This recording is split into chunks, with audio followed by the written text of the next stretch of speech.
I was happy and making good money. You owe $30,000. I was shocked when my credit card company called me on the phone. What? There's no card? After that, I stopped the payment right away. My husband called me a million times while he was away. I got it all and did something about it. I am 29 years old and my name is Haley. I work for a company now as a boss. Christopher is my husband. We met in college and are the same age. This year marks the 3rd year that we've been married. It seems like a lot of people around me quit their jobs when they got married, but I'm still writing this. I earn more money than my husband. We don't talk about it, but I worry about our future when my husband's only source of income is gone. I'm sure he does too. My husband, on the other hand, is not a pimp.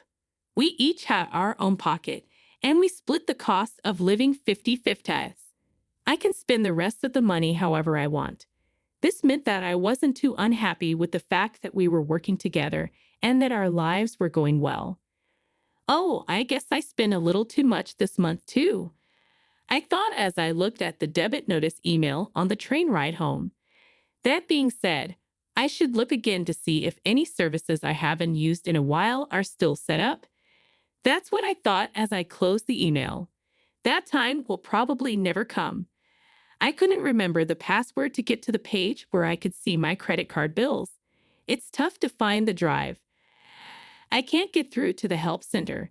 On the world's end, why should people who are working call the call center when it's only open from 9 a.m. to 7 p.m., Monday through Friday? There's no doubt that the lines are long at lunchtime. I'm still signed up for a service, though, so I should be okay.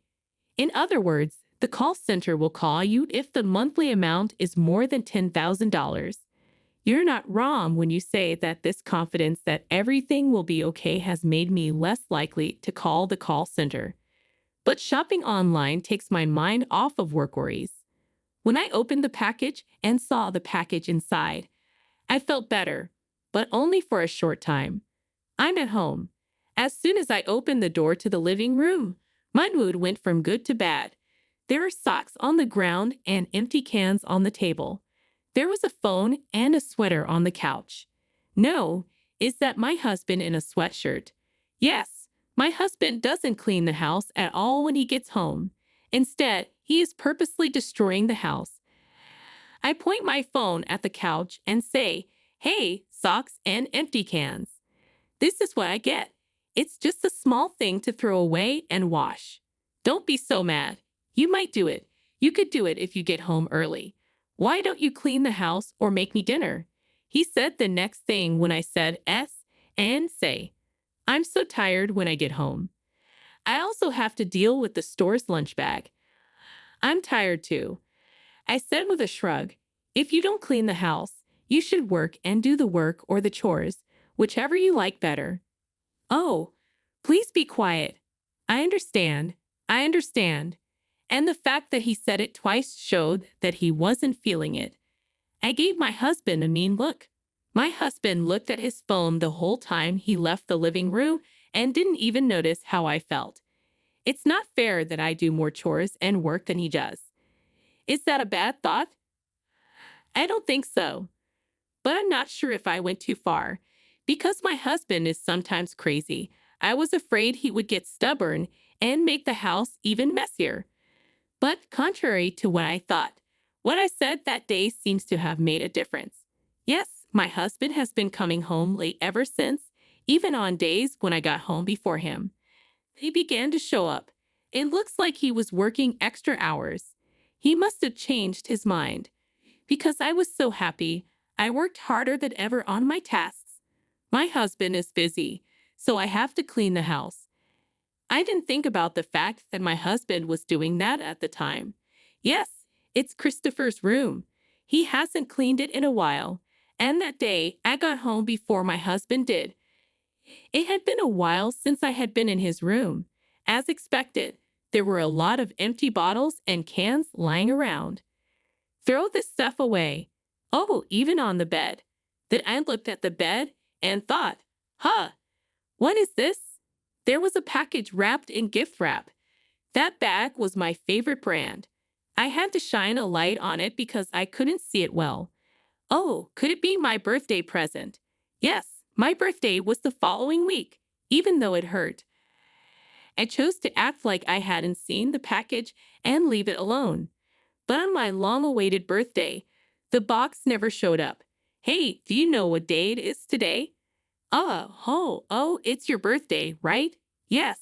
Did you forget? No, I remember, she said. Aren't you happy about something? Didn't I give it to you last year? What did you do? You know, you're old enough to be honored. My husband spit that out without a care in the world and went to his room. Then what do you mean? It was that box that made me feel uneasy from that day on. Right then, something took place. My husband said all of a sudden, "This is it. I'm going on a work trip to another country next week." What? A business trip to another country? Had to raise my voice. That's not how I remember your business being. You've never been on a business trip outside of the United States, let alone within the country, have you? Then my husband said, "They gave me this assignment because I've been doing well and deserve it." Oh, you mean?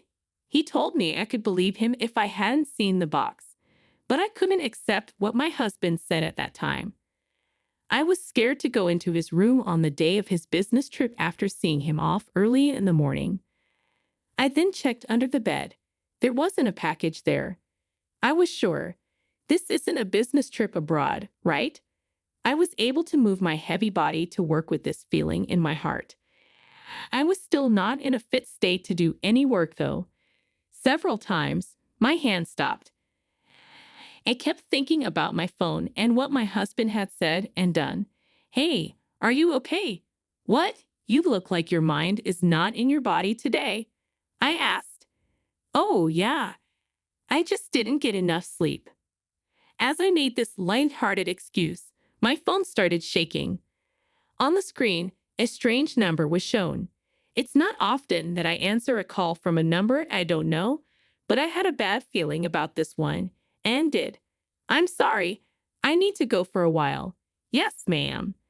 I took the phone outside and hit the answer button. It was the credit card company's call center. I kept telling myself, "Oh no, it's not my husband, and oh well. I need to give out my password," and a lot of other things were all going through my mind at the same time. What the heck was the job requirement? The person who answered the phone gave me the answer right then and there. "This is our debt protection service calling because you have settled more than $10,000. $10,000. I was shocked by what I heard, but what the operator said next made me hold my breath even more. "Yes, it costs $30,000, I said. "That's not possible." "Wait a second." I quickly went back to work and looked in my wallet. It was no longer there.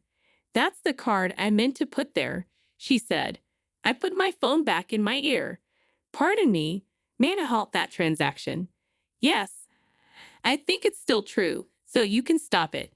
Thank goodness. It made me feel a little better. No, that's not the end of it. I kept going. "And please take care of the stolen card. Right now, I don't have my card with me." I said, "Yes, sir, I will do it right away." Even though I didn't understand, I did what the operator asked and was able to finish the process. I then hung up the phone. The heartbeat in my chest didn't stop for a while after I took the phone call. "I'm sorry, I'm not ready to talk. I'm not able to work. I'm sorry, but I need to go." Early, it seems my credit card was stolen and almost misused, and I've got a lot of things to deal with. I got off track and called my boss. I had a lot of worry at work, and my boss was okay with me leaving for the day. I grabbed the train quickly, and when I looked at my phone, I saw that my husband had called me a million times. It was like he was saying he was the bad guy. I ran home quickly. I quickly took off my shoes, set down my bag, and went to my husband's room. It was on his desk, so I opened it up and looked at the search history. The first thing on the list that caught my eye was a luxury cruise and a travel plan for two. I wasn't asked to go to that event. I looked at the destination and was sure it was the work trip my husband had talked about. He could no longer call it a work trip. I looked through my old emails. That's it. That's it. The name of the person is written there. Mario. What the heck is this woman? I was going to hit the keyboard out of anger, but instead I looked at what I thought was proof in a rough way. My phone wouldn't stop ringing while I checked. Oh my God, shut up. Oh yes, and while I'm at it, I'll use the password I got from the call center earlier to check my credit card usage history. I went to my page and looked through my records of uses. What? What is it?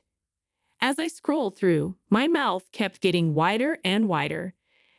I forgot about a payment. After that, the money was paid for that brand of bag. Yes, it all made sense. In short, Christopher paid off his mistress Rio with my credit card and even took a trip abroad that he said was for work. Oh no, I don't want to boo. Boo. After several calls, I finally picked up the phone with all my might. What? You finally picked up after calling over and over. The credit card doesn't work. When my husband spoke, he was already talking about the card. Whose? When I asked him directly, he mumbled. You ask whose? Yes, but I don't have a credit card. That is, you took my credit card, right? My husband got antsy while I worked. No, that's not theft. I took it from someone. When you're abroad, it's easier to use than cash. When I'm on work trips, I use it for many things. Work trips. That's correct. What if it gets in the way of my work? It was meant to look like my husband was on a work trip, but I told him what I meant. What about a luxury cruise? What? Why do you want to know that? Well, that's business entertainment. A fun time for Rio? Why do you need to talk about Rio? Was she happy with the designer bag? What are you going to say? Did you just call Rio in a nice way? Do you really want to act like you don't know her? What? What do you want to say? I understand everything. I know that you tried to spend $30,000 on a luxury cruise and a vacation package for couples. I also know that you have been using my credit card to pay Rio a lot of money. My husband said twice, as if he wanted to start over. I understand. After I told him what I said. I'm sorry I cheated. I'm sorry, but I can't go home until you activate the credit card. Why are you acting that way? Do you think it will go away if you just say sorry and admit it? And friend, please spend the rest of your life at your resort. My husband was about to say something, but I hung up the phone instead. The phone started booing right away and kept booing. I turned off the call because it was too loud and making me crazy. Finally, the email said that the return trip would be at noon 3 days later. I called the company right away and decided that I would finish everything in 3 days. As a first step, I had to get everything out of the house. It was the second day that I told my in-laws what happened. Took the divorce papers and my husband's computer with me. When my in-laws saw my story and all the proof, they were angry. They said they were sorry and promised to get a divorce, pay me $113,000 in alimony, and return the money he had spent. Then, in no time, it was time for my husband to go back to Japan. I got a call early that evening from my in-laws telling me that our divorce papers had been received safely.